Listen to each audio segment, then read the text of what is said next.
Շնորհակալություն։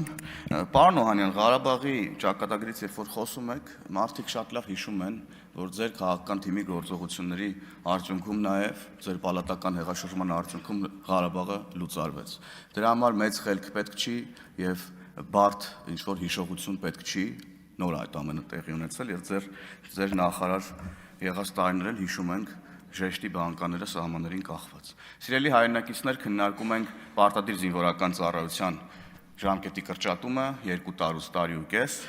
եւ ես ուզում եմ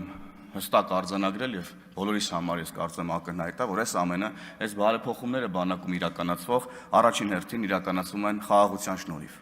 Եվ խաղաղությունն են հիմքը, որ տանելու է մեր երկիրը անկասելի զարգացման, կլինի դա մեր պաշտպանության ոլորտում, կլինի դա տնտեսության ոլորտում, կլինի դա կրթության ոլորտում, կլինի դա առողջապահության ոլորտում։ Ես այս քննարկումը օգտագործելով ես ուզում եմ հիշել մի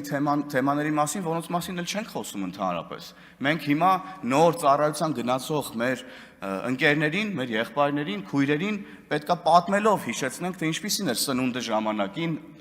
զորամասերում։ Հիմա դրա մասին էլ ոչ մեկ չի հիշում եւ ես հպարտ եմ, որ մեր քաղաքական թիմի կառավարման ժամանակ մենք այս փոփոխությունները բերել ենք, որը իդեպ ընդդիմությունը օրինակ ծաղրի է ենթարկում, երբ որ իրանց կառավարման տարիներին չգիտես ինչեր էին տալիս զինվորականներին։ Ամրաշինական աշխատանքները, որոնք սահմանին իրականացվում են, պարոն Օհանյանը խոսում էր հարյուրավոր կիլոմետրով ավելացած սահմանի մասին։